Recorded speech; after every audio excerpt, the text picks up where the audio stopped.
unstoppable. He was a 12-time NHL All-Star, Norris Trophy winner, a Conn Smythe Trophy recipient, and Stanley Cup champion. He was a player whose slapshot was as feared as it was respected by anyone who's brave enough to stand in his path.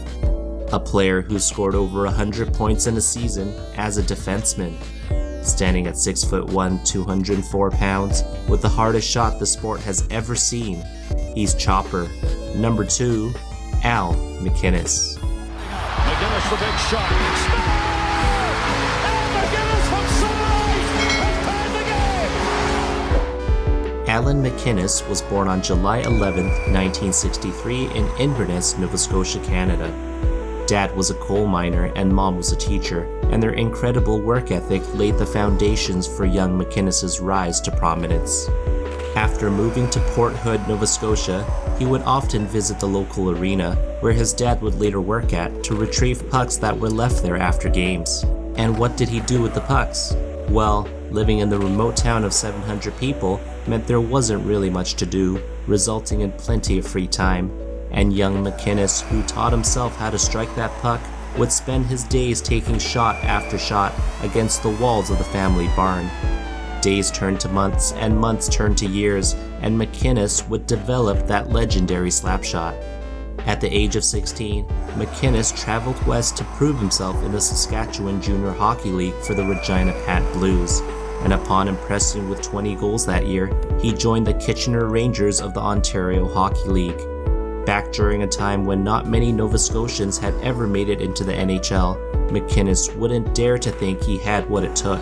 But Kitchener head coach Joe Crozier immediately noticed that slapshot, telling him that shot alone was going to take him into the big leagues. And that was the validation MacInnis needed, and he would continue perfecting that shot as his team went on to win the championship, and he entered the 1981 NHL Entry Draft as the second best defensive prospect. MacInnis would end up being the 6th defenseman picked, being selected by the Calgary Flames 15th overall. It turned out that despite the howitzer of a shot, teams were wary of his skating, and as training camp rolled around, the fears were absolutely justified. Allan MacInnis was not an NHL caliber skater, not even close, and media outlets had labeled him a bust already.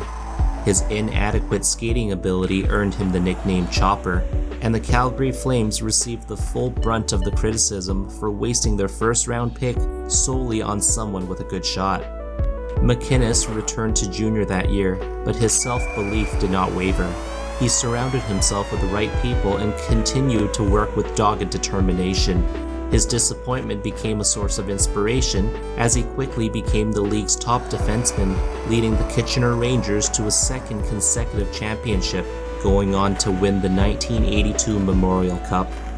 MacInnis returned for a third season as he tied Bobby Orr's OHL record with 38 goals that year, and breaking a record of scoring 5 goals in a game by a defenseman. The year is now 1983, and MacInnis was starting to play the part in training camp, yet it was decided he was not ready yet, and he would start the season in the minors. But after 19 points in as many games, he received the call-up from Calgary, and he would never look back. His shot was heavy, as when he unleashed it, you wouldn't wish for even your worst enemy to get in its way. It was accurate, as he was able to pick out corners despite its ferocious velocity. His release was almost instantaneous, first touch to control, and the second for the devastation.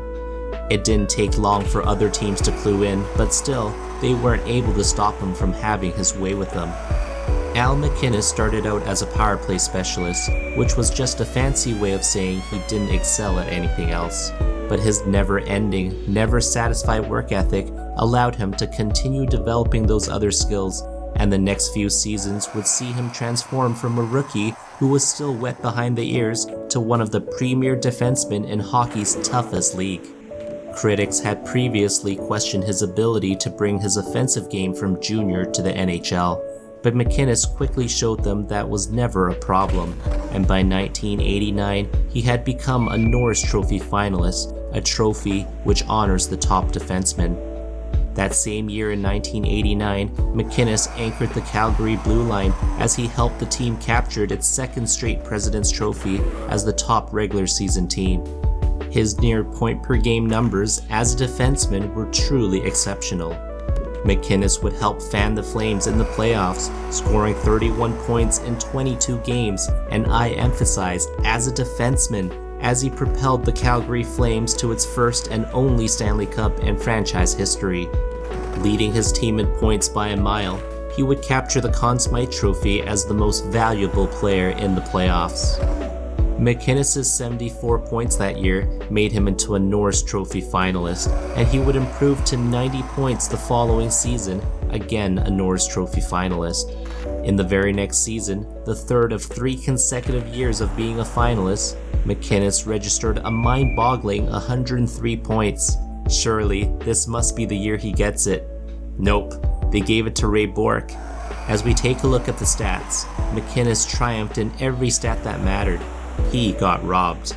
Perhaps he didn't have the same reputation as Bourque, or perhaps it's because he played out west where there was less exposure, especially during that time. But Al MacInnis should have won that Norris Trophy. The next few seasons saw the Calgary Flames fail to make it past the first round of the playoffs, and the core disintegrated. Players were being shipped out and the team wanted a change, and in the summer of 1994, MacInnis signed an offer sheet with the St. Louis Blues that went unmatched. And Phil Housley and a couple of picks would go the other way as compensation. MacInnis would go on to play 10 seasons with the Blues, but despite a lack of postseason success, he would go down as the best defenseman in franchise history. Playing on the top pairing alongside Chris Pronger for much of the time, the pair provided stability to the team. It is said that as a defenseman, if you're not noticeable, then you're doing your job defensively.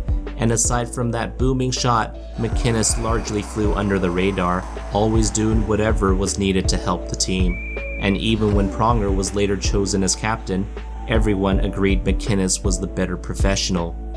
He was not the quickest nor the most physical, but he would later become a master at positioning and reading the play, traits that, along with his shot, finally won him the Norris Trophy in 1999. In the 2002 Olympics in Salt Lake City, MacInnis helped Team Canada win its first gold medal in half a century, but by that time, he was already battling a serious eye injury that resulted in a detached retina.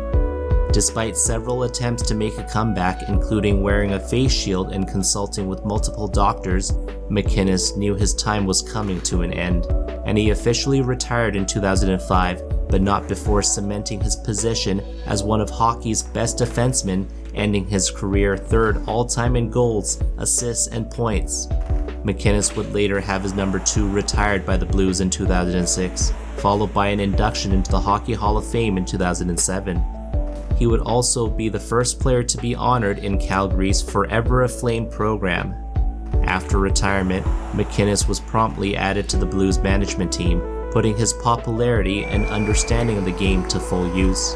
While he wasn't able to capture a Stanley Cup as a player for the Blues, his hope was to help the team win it as a member of the front office. The Blues would end up selecting Alex Pietrangelo 4th overall in 2008, and he later captained the team to its first Stanley Cup in franchise history in 2019. And among the masterminds in upper management was MacInnis, still quietly doing his business, all for the sake of the team. Al MacInnis will be remembered for his cannon of a slap shot, and what a cannon it was, as the sheer force was enough to send goalies packing. Just ask Mike Liut, or Jocelyn Thibault, who somehow managed to get a piece of the puck, but it broke his finger. You could ask Kelly Rudy, who channeled his inner Neo, who just about dodged his shot. But maybe the most terrifying example was during a warm-up before a game, when MacInnis took a shot that went through the boards. Yes, it went right through. Not only was the boards shattered, so was goalie Roman Turek's mental well-being. Al MacInnis' slapshot was the stuff of legends. Grant Fear once stated, "As a goalie, you're not supposed to be scared of anything. The only thing I'm scared of is Al MacInnis' slapshot." In a separate interview with Patrick Roy, he was asked if there was any player he ever dreaded facing, and he blurted, "Al MacInnis." almost immediately. MacInnis won the hardest shot competition 7 times, surpassing 100 miles per hour, all while using an old-school wooden stick. Imagine if he used a modern carbon fiber one-piece. Some might say the mark of a great player is how much better he makes his teammates, and MacInnis certainly excelled with that. He helped Pronger become a Norris and Hart Trophy defenseman, but perhaps Pronger was just really good, I'll give him that. But what about a player by the name of Barrett Jackman? MacInnis partnered Jackman in his rookie year and turned a rather ordinary player into a Calder Trophy winner. That in itself should make Allan MacInnis the undisputed greatest of all time. That's it